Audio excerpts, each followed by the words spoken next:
Shalom ibu-ibu terkasih di dalam Tuhan Yesus. Senang sekali kita dapat berjumpa kembali di dalam persekutuan wanita online melalui Lilin Penolong Komisi Wanita edisi Oktober 2020. Perjumpaan kita merupakan kasih dan anugerah Tuhan. Kita masih diberi kesehatan, sukacita, dan pengharapan. Walau kita masih mengalami kondisi pandemi seperti ini, kita tetap masih bisa dapat menikmati kebaikan Tuhan Yesus. Mari kita yang merindukan Tuhan untuk selalu hadir dalam setiap langkah hidup kita, kita naikkan satu pujian untuk menyatakan kerinduan kita dalam menyembah Tuhan kita, Yesus Kristus.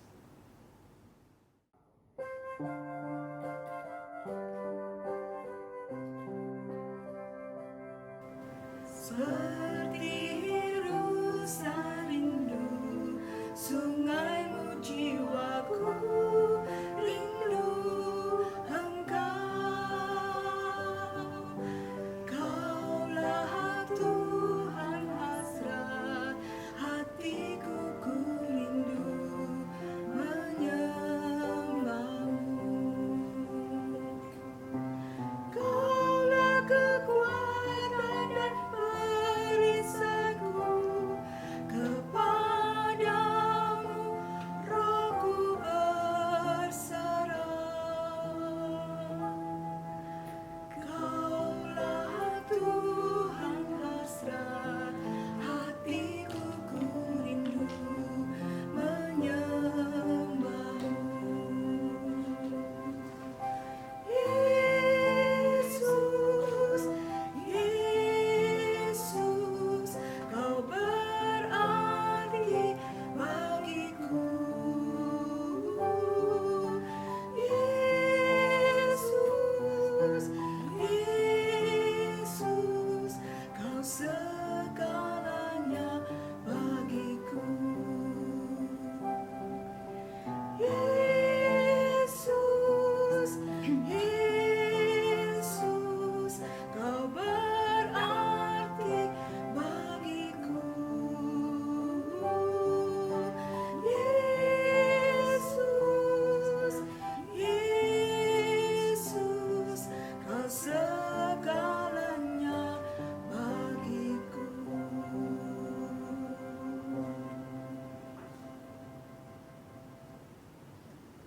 Mari kita awali persekutuan online ini dengan berdoa. Kita mohon pertolongan dari Tuhan supaya kita diberi hikmat, supaya kita bisa mengerti akan ceramah keluarga yang akan disampaikan oleh Ibu Diana, psikolog. Mari kita satu dalam doa. Bapa yang Maha Kasih, kami bersyukur bila hari ini Engkau hadir dan setia dalam kehidupan kami. Di dalam Engkau selalu ada sukacita dan pengharapan. Bapa, kami mohon beri kami hikmat dan bijaksana untuk dapat menerima ceramah keluarga yang akan disampaikan oleh Ibu Diana. Berbicaralah melalui Ibu Diana sehingga kami mengerti maksud dan misi Tuhan membangun keluarga Kristen yang tangguh di dalam masa-masa sulit seperti ini. Dalam nama Tuhan Yesus kami berdoa dan bersyukur. Amin. Ibu-ibu terkasih, persekutuan wanita online kali ini kami mengundang pembicara ceramah keluarga, yaitu Ibu Diana M. Sani, MPSI, psikolog, CMHA, seorang psikolog, pembicara, dan sekaligus pernah menjadi dosen di berbagai universitas ternama di Jakarta. Saat ini beliau adalah Direktur Kairos Psikologi Utama. Mari kita simak, belajar lagi dan mempraktekkan bagaimana kita membentuk keluarga yang tangguh, terutama saat-saat pandemi seperti ini COVID-19. Semoga dengan ceramah keluarga ini kita semakin dikuatkan. Keluarga kita tetap tangguh, bertahan dan menjadi berkat walaupun banyak menghadapi persoalan. Kita naikkan satu pujian, kita harus berjanji kepada Tuhan. Kita berjanji, berdoa agar iman kita tetap teguh, walau kesulitan dan pencobaan ada di depan kita. Kita hadapi karena ada anugerah dan rahmat Tuhan bersama kita.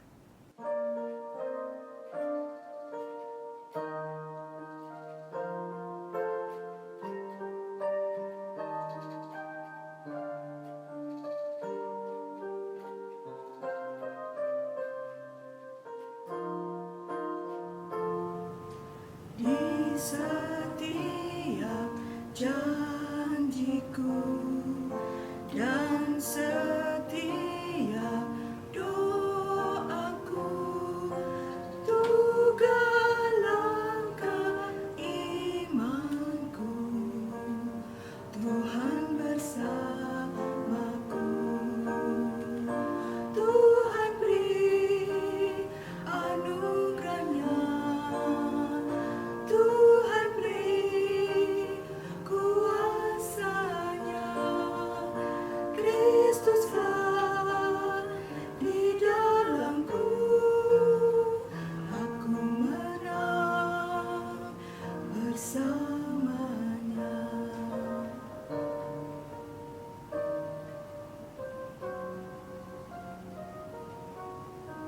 Tiap gunung ku tempuh, harapanku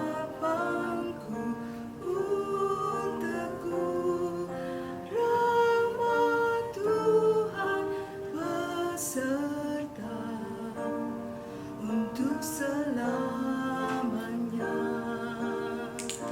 Tuhan beri anugerahnya, Tuhan beri kuasanya, Kristuslah di dalamku, aku menang bersamanya.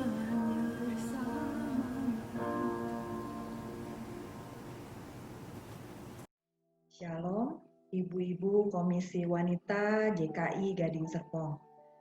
Senang sekali saya bisa bertemu dengan ibu-ibu sekalian walaupun melalui online ya. Perkenalkan, saya Diana, anggota dari GKI Gading Serpong yang saat ini diminta untuk men-sharingkan ya beberapa hal yang saya harap nanti bisa berguna untuk kita semua. Baik, saya akan share screen supaya ibu-ibu akan lebih jelas melihat gambaran materi hari ini. Tema yang diberikan kepada saya pada kesempatan kali ini adalah keluarga tangguh di masa sulit. Ya, karena pekerjaan saya sebagai psikolog memang banyak menjumpai masalah-masalah dalam keluarga. Nah, semoga kesempatan kali ini saya bisa berbagi nih, bagaimana ya membentuk keluarga yang tangguh, terutama di masa sulit seperti saat ini. Pandemi COVID yang melanda itu memang menyebabkan banyak sekali masalah dalam kehidupan kita semua. Tidak dipungkiri, kehidupan berkeluarga pun bisa menjadi terganggu karena hal ini. Nah, mari kita akan sama-sama melihat bagaimana supaya keluarga kita semua bisa tetap tangguh, ya, bisa tetap bertahan, bisa tetap menjadi berkat, walaupun di saat-saat yang sulit. Ya. Pertama, kita perlu memahami dulu apa artinya keluarga. Karena banyak sekali kita berbicara sehari-hari mengenai keluarga, tetapi apa sebetulnya definisi atau yang dinamakan keluarga? Ya. Yang pertama, keluarga itu adalah perkawinan pria dan wanita. Ya, jadi keluarga terbentuk pertama kali pada saat pria dan wanita ini menjadi satu dalam lembaga pernikahan. Oleh karena itu, kenapa kita pertama-tama itu menyatakan bahwa keluarga itu memang terbentuk biasanya kalau menikah ya, itu ada selamat menempuh hidup baru. Ya, artinya memang menempuh hidup sebagai satu keluarga. Ya, itu yang dinamakan keluarga. Lalu ada juga kita bisa menamakan keluarga ketika dua atau lebih individu yang hidup dalam satu rumah karena adanya perkawinan, tadi sudah disebutkan ya, kelahiran, nah ini ya, ketika nanti dikaruniai anak ya, jadi ada kelahiran dan memiliki hubungan darah, maka itu pun dinamakan keluarga, atau adopsi ya. Jadi adopsi pun bisa menjadi tambahan dalam membentuk keluarga ya. Jadi itu dinamakan keluarga juga. Lalu di dalam keluarga itu ada peran sosial. Ya, ketika kita bicara keluarga pasti ada kepala keluarganya. Jadi akan sangat sulit kita bicara satu keluarga tanpa adanya kepala keluarga. Walaupun misalnya yang biasa umum adalah suami atau ayah menjadi kepala keluarga, tetapi ketika suami atau ayah itu tidak ada, maka pasti harus ada kepala keluarga pengganti. Begitu. Nah, itu ada peran sosial di situ ya. Lalu ada peran sebagai suami istri, peran sebagai anak, peran sebagai kakak adik. Ya, ini peran-peran yang ada di dalam satu keluarga. Nah, ini adalah definisi atau lingkup keluarga. Jadi kita tidak berbicara keluarga besar misalnya ya, tetapi yang kita bicarakan di sini adalah keluarga inti. Kalau keluarga besar misalnya kan ada kakek nenek misalnya ya, ada om tante dan seterusnya. Tapi yang kita bicara di sini adalah unit terkecil yaitu keluarga inti yang hidup dalam satu rumah ya, walaupun misalnya mungkin ada yang terpisah karena pekerjaan gitu ya, karena kondisi, tetapi pada dasarnya satu keluarga itu akan memiliki satu tempat tinggal yang tetap dan bersama gitu. Nah, sekarang masalahnya adalah apa sih yang dinamakan keluarga yang sehat? Nah, keluarga kita sudah tahu seperti apa, tapi bagaimana dengan keluarga yang sehat? Karena ketika kita bicara keluarga, maka apakah keluarga tersebut berfungsi atau tidak? Ya, bisa saja statusnya keluarga, tetapi apakah betul ada peran di dalamnya? Ya, ada fungsi-fungsi yang tadi yang sudah digambarkan. Nah, mari yuk kita sama-sama mengecek gitu ya. Kita coba cek keluarga masing-masing nih. Apakah keluarga saya atau keluarga kita adalah keluarga yang sehat? Sehat di sini artinya sehat dalam artian bukan sakit penyakit fisik ya, tetapi bagaimana kita mengecek apakah keluarga ini berfungsi dengan baik atau tidak, begitu ya. Nah, ini ada satu buku yang sangat baik, judulnya 5 Signs, 5 tanda dari functional family, dari keluarga yang berfungsi. Nah, itu bagus sekali ya, berfungsi. Saya gunakan kata-kata di sini sehat, ya. Buku ini ditulis oleh Gary Chapman. Kalau mungkin ibu-ibu ada yang tahu tentang 5 bahasa kasih, mungkin ada yang pernah tahu ya. Nah, itu juga ditulis oleh Bapak Gary Chapman juga, jadi oleh orang yang sama. Nah, beliau membuat buku ini, lalu diterjemahkan juga dalam bahasa Indonesia. Bahasa Indonesianya sedikit berbeda gitu ya. Jadi 5 tanda keluarga yang mantap kalau terjemahan bahasa Indonesianya, tapi sama saja.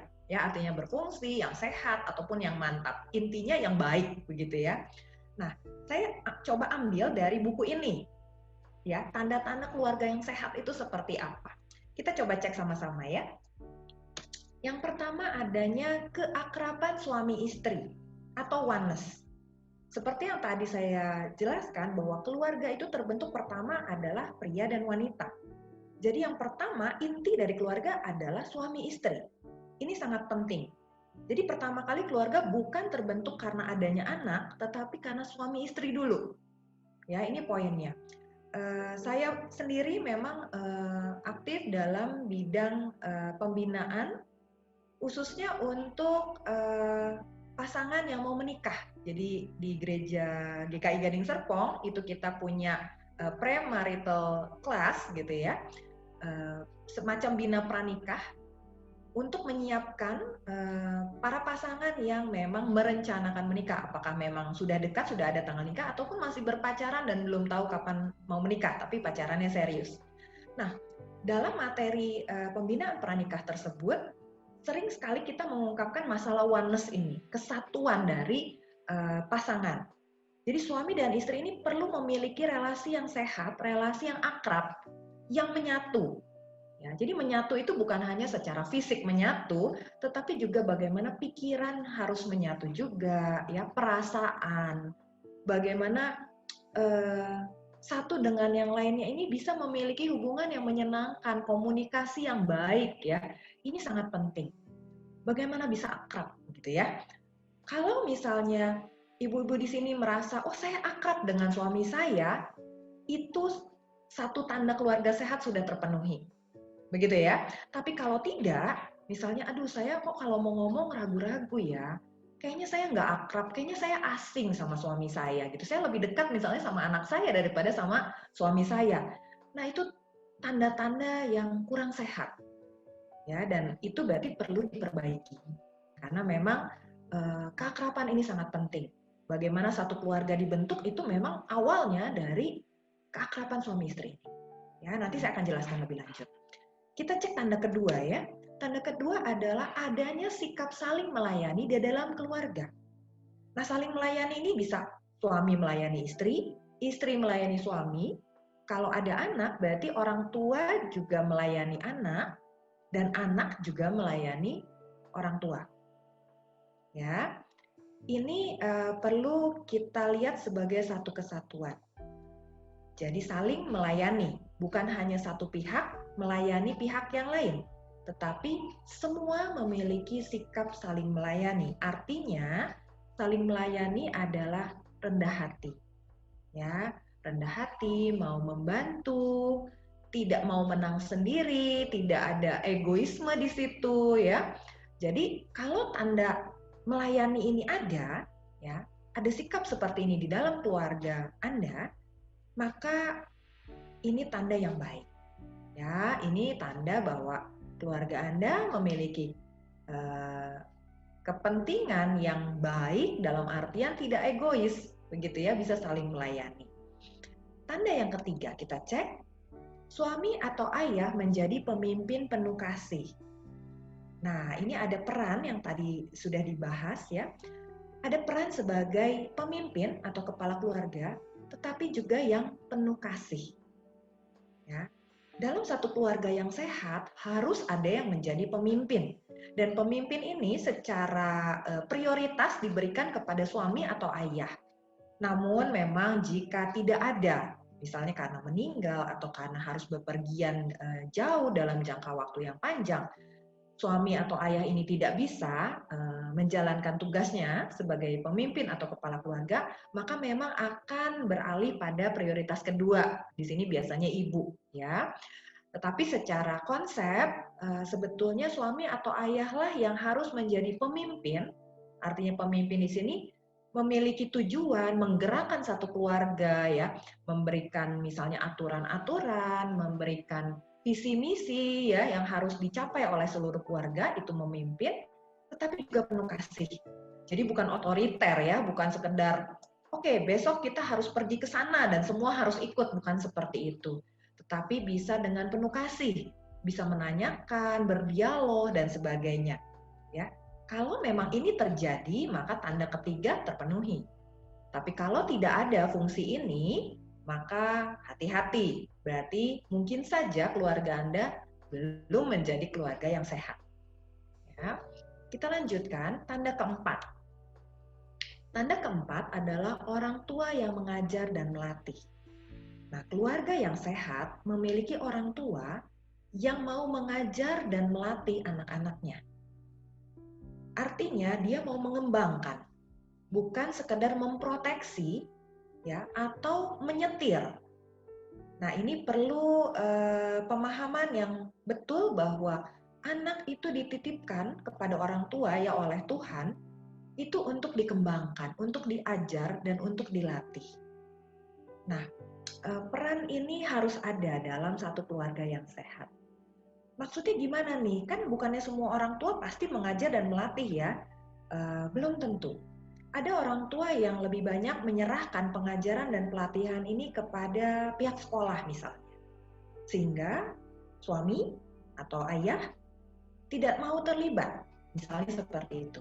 Atau ibu juga sebagai pengajar mungkin lebih banyak misalnya mengajarkan hal-hal yang sifatnya normatif. Misalnya kamu tidak boleh ini, tidak boleh itu. Tetapi apakah apa yang diajarkan, apakah misalnya bagaimana tentang cinta kasih Tuhan, bagaimana tentang menjadi individu yang bisa menjadi berkat. Nah, itu yang penting. Ya, bagaimana mengajar dan melatih. Bukan hanya melalui kata-kata, tetapi juga lewat perbuatan. Ya, mengajar dan melatih di sini bukan hanya sekedar, oh iya saya sudah meminta atau menyuruh anak saya untuk melakukan hal yang baik, bukan sekedar itu. Tetapi bagaimana orang tua bisa menjadi role model, panutan. Ketika anak melihat orang tua berbuat baik, maka anak akan mengikuti. Ya, ketika orang tua membaca firman Tuhan dengan setia, maka anak akan mengikuti. Ya, itu adalah bagaimana orang tua mengajar dan melatih. Bukan mengabaikan dan bukan juga menggiring anak kepada sesuatu yang orang tua inginkan. Banyak misalnya orang tua merasa, oh iya anak saya harus misalnya menjadi profesi tertentu. Atau anak saya harus memiliki kepribadian seperti saya misalnya. Nah ini harus hati-hati karena setiap anak berbeda. Ya, kita sebagai orang tua harus tahu apa kelebihannya, apa kelemahannya, dan bagaimana mengembangkannya. Ya, baik. Ini adalah poin keempat. Poin kelima, yang terakhir adalah anak yang mentaati dan menghormati orang tua. Ini pun menjadi satu tanda dari keluarga yang sehat. Ya. Nah, kalau kita lihat 1-5, di sini anak yang mentaati dan menghormati orang tua ada di nomor terakhir. Artinya ini bisa terjadi kalau poin 1, 2, 3, dan 4 terpenuhi. Ya, artinya kalau misalnya orang tua tidak mengajar dan melatih dengan baik, akan sangat sulit untuk anak bisa menghormati orang tuanya. Kalau suami atau ayah kurang bisa menjadi pemimpin atau menjadi pemimpin tetapi tidak penuh kasih, ya, maka akan sangat sulit anak untuk bisa taat atau anak untuk menghormati. Itu akan sangat sulit. Ya. Jadi 5 tanda ini perlu ada dalam keluarga kita semua. Bagaimana? Apakah keluarga Anda termasuk keluarga yang sehat? Mari, bagi yang memang sudah memenuhi 5 tanda tersebut, Anda boleh berbagi kepada orang lain, kepada keluarga lain. Bagaimana caranya Anda bisa membangun keluarga yang sehat seperti ini? Karena ini sangat baik. Ya, Anda bisa bersaksi kepada teman-teman bagaimana caranya membangun sikap-sikap ini di dalam keluarga. Anda juga bisa meminta misalnya kepada anak-anak Anda untuk boleh sharing kepada teman-temannya. Bagaimana seharusnya keluarga yang sehat. Karena banyak anak-anak yang tidak mengerti keluarga yang sehat itu seperti apa karena mereka tidak memiliki hal itu. Ya, Anda yang memiliki keluarga yang sehat, mari berbagi kepada orang lain. Mari menjadi berkat bagi keluarga-keluarga di sekitar kita. Tapi bagi Anda yang memiliki keluarga yang kurang sehat, ya, tidak memenuhi kelima tanda ini, mari belajar untuk bisa membangun keluarga yang lebih sehat. Ya. Jika Anda memang bisa menerapkan ini secara mandiri, berusaha, berdialog misalnya dengan suami atau dengan anak-anak Anda, silakan. Namun kalau Anda membutuhkan bantuan profesional, membutuhkan bantuan orang lain untuk bisa membangun keluarga yang sehat, jangan ragu-ragu. Ya, mari gunakan semua channel yang ada untuk bisa membangun keluarga yang sehat. Jangan putus asa, ya. Kita semua belajar bagaimana bisa mengembangkan hal ini. Baik, setelah kita cek apakah keluarga kita sehat atau tidak, mari kita lihat ilustrasi berikutnya. Di sini saya memberikan ada ilustrasi, ya. Keluarga yang sehat itu seperti apa? Kalau tadi berupa tanda-tanda, di sini saya coba buatkan berupa gambar atau diagram. Ya. Dimulai dari suami dan istri di sini yang sebagai titik awalnya tadi ya. Jadi keluarga kalau memang tidak memiliki anak atau belum memiliki anak, tetap dikatakan sebagai satu keluarga. Jangan khawatir, ya. Nah, suami atau istri di sini menjadi peran sentral dari keluarga.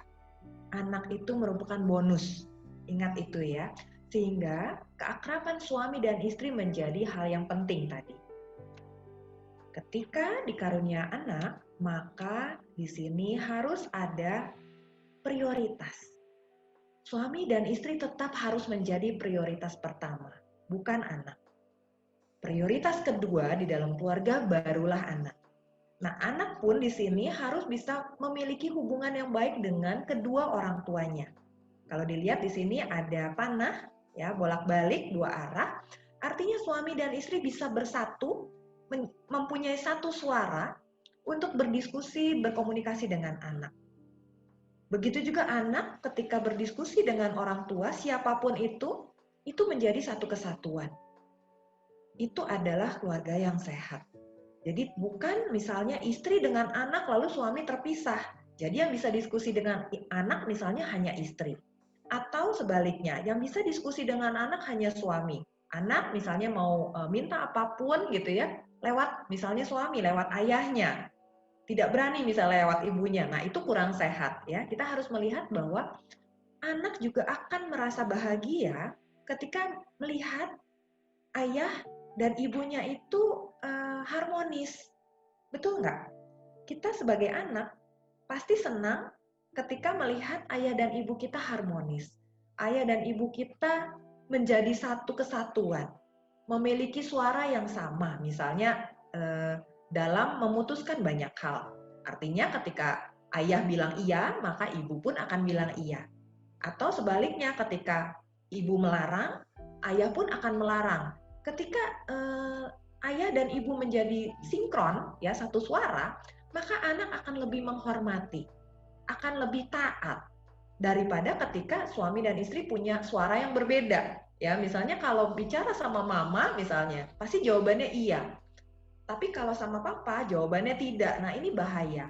Karena artinya anak akan sulit untuk bisa taat. Dia akan terus mencari celah di mana dia bisa memenuhi keinginannya. Ya. Nah, ketika ini terjadi, maka keluarga ini akan kuat, ya, akan punya, di sini saya buat lingkaran, akan punya satu kekebalan terhadap banyak sekali tantangan dari luar. Ya, seperti tubuh kita secara fisik, kalau kita sehat, ya, tubuh kita kuat, ketika medical check up misalnya semuanya baik, maka kita punya kekebalan yang tinggi terhadap berbagai virus, bakteri di sekitar kita. Ya, akan ada pengaman di situ. Nah, bayangkan di sini misalnya ada berbagai hal, ada cinta yang lain misalnya di luar sana, ya, atau ada iming-iming ekonomi, uang di situ, ya, atau ada masalah dengan obat-obatan terlarang, ya, apapun, termasuk COVID di dalamnya, apapun yang menjadi sumber masalah di luar keluarga, kita bicara di sini, ya, tentu akan tidak menjadi masalah bagi keluarga ini. Kenapa? Karena di dalam keluarga ini mereka saling mendukung, saling mensupport. Ketika ada masalah dari luar datang, maka satu kesatuan dalam keluarga ini, artinya berbagai anggota di dalam keluarga akan punya satu kesatuan, akan punya satu benteng yang kuat di mana mereka akan saling support untuk bisa mengatasi berbagai masalah.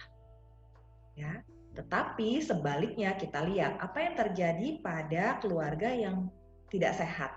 Ya, pada keluarga yang tidak sehat dimulai dari suami dan istri yang tidak memiliki kesatuan hati.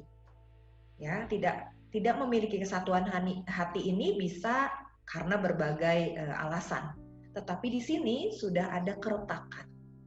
Tentu akan banyak pertengkaran di situ. Sulit untuk bisa menjalin komunikasi yang hangat, yang baik, sulit untuk membina keakraban di situ. Satu dengan yang lain misalnya sudah merasa tersakiti, atau mungkin merasa asing satu dengan yang lainnya, dan ini menjadi sumber dari keluarga yang tidak sehat. Apa yang terjadi kalau suami dan istri sudah bermasalah? Maka apapun tadi tantangan di luar akan sangat mudah untuk masuk ke dalam. Ya, Sangat mudah karena kita sudah tidak punya proteksi lagi. Suami dan istri tidak saling lagi mensupport. Anak bagaimana? Anak yang melihat papa mamanya bertengkar, papa mamanya tidak sehati, tentu akan merasa sendiri, akan merasa kesulitan untuk bisa akrab dengan papanya atau dengan mamanya. Akan sangat sulit karena tidak melihat contoh yang nyata dalam keluarga sehari-hari. Anak akan mulai merasa sepi, merasa sulit untuk percaya pada orang tuanya, dan akan sangat mudah untuk mencari hal-hal yang lain di luar keluarga, ya. Dan hal-hal lain itu bisa saja hal yang negatif. Kemungkinan juga ada hubungan, misalnya di sini anak dengan mamanya yang sangat baik, tetapi tidak dengan papanya, tidak dengan istri, juga dengan suami juga tidak ada hubungan yang baik. Ini pun bermasalah, ya, karena memang jika kita bicara keluarga yang sehat, maka seharusnya anak bisa berkomunikasi dengan papa mamanya dengan baik, ya. Anak bisa melihat papa mama yang harmonis, sehingga ketika nanti anak akan membentuk keluarga yang baru, dia akan bisa dengan mudah meniru, ya, apa yang papa mamanya lakukan. Kemungkinan besar dia akan sangat bisa menghargai atau menghormati atau mencintai pasangannya seperti papa dan mamanya saling mencintai dan menghormati. Tetapi ketika dia melihat contoh yang tidak baik, maka akan sulit bagi anak untuk bisa mengasihi, menghormati pasangannya dengan sehat juga. Ya, dan ini yang perlu dipikirkan baik-baik oleh para ibu-ibu sekalian. Nah, ketika semua bisa masuk ke dalam keluarga ini akan menjadi masalah yang sangat sulit diurai. Ya, anak bisa lari kepada obat-obatan terlarang. Ya, sangat banyak yang bisa terjadi di sini. Kita tidak tahu apa yang bisa terjadi karena memang dasarnya tidak kuat. Ya, dasar dari keluarga ini sendiri tidak kuat. Tidak heran ketika misalnya masa sulit seperti sekarang, misalnya COVID, kita mendengar banyak keluarga yang bermasalah. Banyak keluarga yang menjadi tidak harmonis, yang tadinya kelihatannya oke-oke saja. Nah, bagi saya sebetulnya selama ini berarti keluarga itu sebetulnya tidak oke-oke saja, tidak sehat. Tetapi mungkin masih bisa ditanggulangi, ya, masih tidak meledak masalahnya. Jadi seperti kita misalnya tubuh fisik, ya, ketika kita sehat maka kita tidak perlu khawatir. Kalaupun misalnya kita terkena penyakit, tentu dengan segera kita bisa pulih dengan obat-obatan dan sebagainya, ya. Pemulihan akan lebih cepat. Begitu juga keluarga yang sehat ketika ditimpa masalah, bukannya kebal masalah, ya, tetapi ketika ditimpa masalah akan segera pulih. Akan ada saling support di dalam keluarga itu sendiri untuk bisa menghadapi berbagai tantangan. Tetapi ketika misalnya kita bicara tubuh fisik kita sudah lemah, ya, tentu kita akan lebih mudah terserang penyakit. Hal yang kecil pun bisa menyebabkan kita sakit sampai lama dan tidak sembuh-sembuh, misalnya seperti itu. Sama seperti keluarga yang tidak sehat. Ketika keluarga sudah tidak sehat, di dalam keluarga itu sendiri akan timbul banyak masalah. Jangankan menghadapi masalah yang dari luar, ya, masalah yang di dalam keluarga itu sendiri saja mungkin tidak habis-habis. Bagaimana bisa punya kekuatan untuk menghadapi masalah-masalah dari luar? COVID-19 ini bisa menimbulkan banyak gejolak. Mulai dari masalah ekonomi misalnya, keuangan yang terganggu, ada pekerjaan mungkin yang tidak bisa dilanjutkan, terkena PHK, omset bisnis menurun, banyak sekali masalah keuangan yang bisa terjadi. Tapi kalau kita memiliki keluarga yang saling mensupport, ya, anak-anak pun akan paham, akan maklum, akan mendoakan orang tuanya. Pasangan kita akan saling mendoakan, ya. Satu dengan yang lainnya akan bergandengan tangan untuk mencari solusi dari masalah yang muncul, bukan saling menyalahkan. Begitu juga ketika kita bicara COVID, itu kita bicara sakit penyakit fisik misalnya. Bagaimana kita harus menjaga fisik kita. mungkin saja ada anggota keluarga yang lemah tubuhnya, ya, sehingga membutuhkan support dari anggota keluarga yang lain. Nah, kalau keluarga kita sehat, tentu ini akan bisa dilewati dengan baik. Tapi kalau tidak, seperti yang ada dalam gambar ini ya, akan sangat sulit sekali. Akan sangat berantakan sekali karena di dalam sendiri bermasalah, di luar tantangan semakin banyak, tentu akan menambah masalah. Ya. Nah, kita coba melihat apa kata firman Tuhan di dalam Matius 7 ayat 24 sampai 27. Di sini saya tuliskan mengenai dua macam dasar dan saya akan bacakan. Setiap orang yang mendengar perkataanku ini, ku di sini artinya Tuhan Yesus, ya, dan melakukannya, ia sama dengan orang yang bijaksana yang mendirikan rumahnya di atas batu. Kemudian turunlah hujan dan datanglah banjir. Lalu angin melanda rumah itu, tetapi rumah itu tidak rubuh sebab didirikan di atas batu. Ya, ini adalah ilustrasi pertama. Ilustrasi yang kedua, tetapi setiap orang yang mendengar perkataanku ini, tadi ya sama mendengar perkataan Tuhan Yesus dan tidak melakukannya, ia sama dengan orang yang bodoh yang mendirikan rumahnya di atas pasir. Kemudian turunlah hujan dan datanglah banjir. Lalu angin melanda rumah itu, sehingga rubuhlah rumah itu dan hebatlah kerusakannya. Ini firman Tuhan. Ya. Saya coba lihat secara lebih, saya uraikan di sini. Ya. Ada dua macam orang, ya, bijaksana dan bodoh. Dia membangun rumah, yang satu di atas batu, yang satu di atas pasir. Ya. Dan ketika dihadapkan pada topan badai, maka orang bijaksana yang tadi membangun rumahnya di atas batu, rumahnya tetap berdiri. Sementara orang bodoh yang membangun rumahnya di atas pasir, ketika dilanda badai, maka roboh. Ada dua macam pendengar di sini, ya, pendengar yang melakukan ajaran Tuhan Yesus dan pendengar yang tidak melakukan perkataan Tuhan Yesus.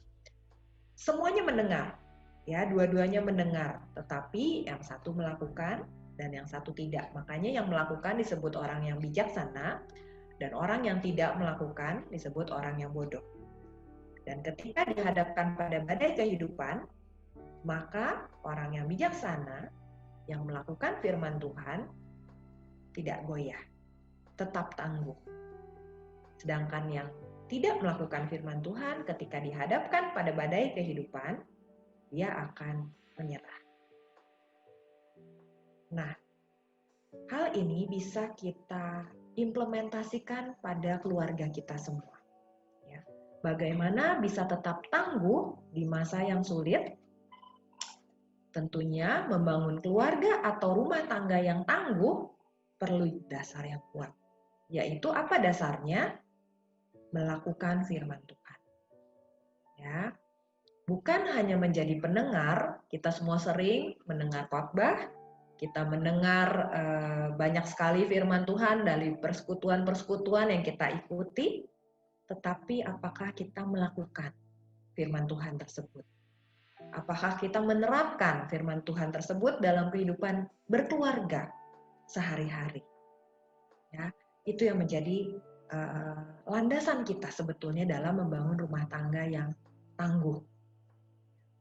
Kalau kita lihat kembali tanda-tanda keluarga yang sehat, ya, di sini ada keakraban suami istri wanas, ada sikap saling melayani, ada pemimpin yang penuh kasih, ada orang tua yang mengajar dan melatih, ada anak yang taat dan menghormati orang tua. Saya yakin ibu-ibu sekalian tahu bahwa ini semua ada di dalam firman Tuhan. Ya. Ada bagian-bagian dari Alkitab yang menyebutkan tentang hal-hal ini. Bagaimana misalnya istri perlu tunduk kepada suami dan suami perlu mengasihi istri. Itu ada. Kalau itu terjadi, tentu harusnya ada keakraban, ada saling melayani, ya. Suami atau ayah juga bisa menjadi pemimpin yang penuh kasih. Begitu juga hubungan orang tua dengan anak. Semua ada dalam firman Tuhan. Dan ini yang menjadi tanda yang bisa dilihat oleh keluarga kita dan dilihat juga oleh orang-orang lain. Ya, ini adalah cara bagaimana kita bisa menjadi saksi Tuhan, menjadi keluarga yang memberkati keluarga yang lain, ya, keluarga yang bisa memperlihatkan bagaimana Tuhan bekerja di dalam keluarga kita. Maka sangat penting untuk membangun keluarga yang sehat. Ketika dilanda apapun kesulitannya, baik dalam pandemi sekarang ini, ya, yang menimpa, memiliki banyak masalah, tapi kalau kita punya keluarga yang sehat, maka pasti akan tetap tangguh di dalam menghadapi berbagai kesulitan. Baik, semoga apa yang saya sampaikan bisa menjadi berkat untuk kita semua, dan kita bisa terus-menerus belajar, terus-menerus mengembangkan keluarga kita. Ya, tidak ada kata berhenti untuk bisa menjadi keluarga yang sehat, karena semua ini butuh proses. Saat ini keluarga Anda sehat, maka kita bersyukur. Tetapi kita tetap perlu menjaga. Ya, terus menjaga, terus mendoakan, terus bisa berkembang melalui apa yang kita dengar, apa yang kita lakukan di dalam kehidupan sehari-hari. Terima kasih atas kesempatan yang sudah diberikan kepada saya. Selamat membangun keluarga yang sehat, selamat membangun keluarga yang lebih sehat dari sekarang. Terima kasih. Salam sejahtera ibu-ibu yang dikasihi oleh Tuhan Yesus. Kita bersyukur hari ini melalui Lilin Penolong kita dapat mendengarkan ceramah tentang keluarga tangguh di masa sulit yang dibawakan oleh saudara kita, psikolog Diana M. Sani. Saya yakin ibu-ibu sungguh sangat diberkati melalui ceramah ini. Saat ini adalah masa-masa yang sulit, tapi juga merupakan kesempatan bagi kita untuk membangun keluarga tangguh dengan pertolongan Tuhan. Keluarga yang tangguh diawali dengan hidup yang takut akan Tuhan, sebagaimana firman Tuhan dalam Mazmur 128 ayat 1 yang mengatakan, "Berbahagialah setiap orang yang takut akan Tuhan, yang hidup menurut jalan yang ditunjukkannya." Pada saat kita hidup takut akan Tuhan dan berjalan menurut jalan yang ditunjukkannya, maka Tuhan akan memberkati kerja dan usaha kita. Tuhan akan memberkati pasangan kita dan anak-anak kita. Tuhan akan memberkati kita seumur hidup kita, sehingga kita dapat melihat anak-anak dari anak-anak kita. Masa sulit kiranya membuat kita dan keluarga kita tidak gentar, tapi dapat semakin teguh dalam Tuhan. Memang masa sulit bisa membuat keluarga kita dan kita gentar, tercerai berai, dan patah semangat. Tapi biarlah kita tidak mengalami hal seperti itu. Tapi kita dapat menjadikan masa sulit ini sebagai satu kesempatan bagi kita untuk terus maju dan semakin teguh dalam iman, semakin saling mengasihi dan terus berkarya dengan penuh harapan. Kita tahu bersandar kepada Tuhan merupakan hal yang sangat penting. Sebab kalau bukan Tuhan yang bangun rumah, sia-sia usaha orang yang membangunnya. Kalau bukan Tuhan yang mengawal kota, sia-sia pengawal berjaga-jaga. Sia-sia kita bangun pagi-pagi, duduk kerja sampai jauh malam, sebab Dia memberikan kepada yang dikasihinya pada waktu tidur. Biarlah Tuhan memberkati ibu-ibu semua. Kita tetap bersandar kepada Tuhan melewati masa sulit, dan kita hidup takut akan Tuhan dan berjalan menurut jalan yang ditunjukkannya. Ingat firman Tuhan yang mengatakan, "Berbahagialah setiap orang yang takut akan Tuhan, yang hidup menurut jalan yang ditunjukkannya." Tuhan memberkati ibu-ibu semua. Amin. Marilah kita memanjatkan doa kepada Tuhan.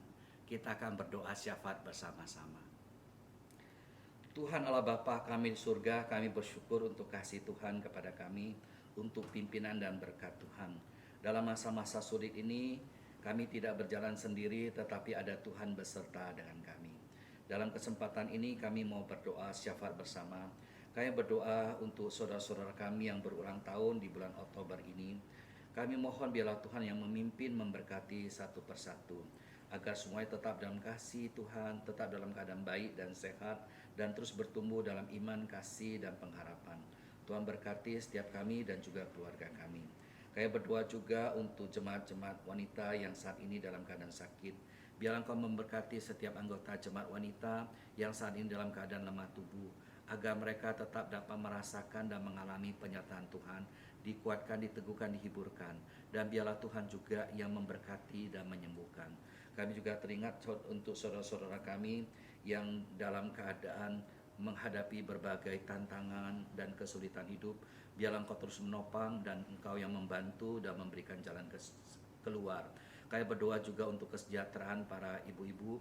Biarlah Engkau berkati agar bersandar kepada Tuhan kami dapat maju terus. Dan kami tetap hidup takut akan Tuhan dan berjalan menurut jalan yang Engkau tunjukkan. Dan Engkau yang memberkati kami Tuhan. Kami juga berdoa biarlah Engkau yang pimpin agar kami dalam masa yang sulit juga terus dapat mengalami pertumbuhan dalam iman, kasih, dan pengharapan di dalam Tuhan. Kau tolong kami agar dalam masa sulit ini justru kami semakin kuat dalam spiritualitas kami. Terima kasih Bapa, dengarlah doa kami yang kami panjatkan dalam nama Tuhan kami Yesus Kristus. Amin. Ibu-ibu yang dikasihi oleh Tuhan, pulanglah dengan sejahtera dan terimalah berkat Tuhan. Tuhan memberkati engkau dan melindungi engkau. Tuhan menyinari engkau dengan wajah-Nya dan memberi engkau kasih karunia. Tuhan menghadapkan wajah-Nya kepadamu dan memberi engkau damai sejahtera. Cinta kasih dari Allah Bapa, anugerah dalam Kristus Yesus, persekutuan Roh Kudus, menyertai saudara sekarang dan selama-lamanya. Amin. Bapa, terima kasih. Bapa, terima kasih. Bapa di dalam surga, ku berterima kasih. Amin.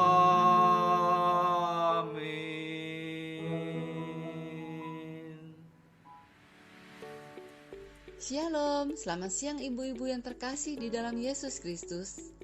Saat ini kita akan mendengarkan Warta Lilin Penolong Komisi Dewasa Wanita bulan Oktober 2020. Untuk warta yang pertama, kelompok kecil mentor pembahasan materi bab 6 mengenai kelahiran baru yang akan diadakan pada hari Jumat 23 Oktober 2020 pukul 15.30 bersama dengan Ibu Ratna Kartika. Mohon para mentor dapat mempersiapkan diri untuk dapat mengikutinya secara online. Untuk warta yang kedua, Lilin Penolong Komisi Dewasa Wanita di bulan November 2020 dengan tema Back to Nature. Renungan oleh Ibu Ratna Kartika. Hari Kamis 26 November 2020 pukul 10 pagi. Dilanjutkan dengan demo Healthy Drink for Healthy Life oleh Ibu Esther Patricia. Mari jemaat wanita untuk dapat mengikutinya secara online. Warta yang ketiga, Persekutuan Komisi Dewasa GKI Klasis Banten dengan tema Membangun Gereja Rumah di Masa Pandemi.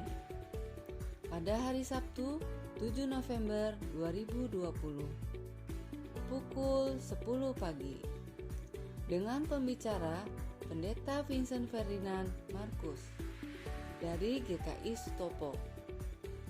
Jemaat Komisi Dewasa Klasis Banten dapat mengikuti persekutuan online melalui Zoom. Demikianlah warta lisan. Marilah kita menjadi orang Kristen, keluarga Kristen, serta umat Tuhan yang siap untuk melakukan setiap perintah Tuhan. Tuhan Yesus memberkati.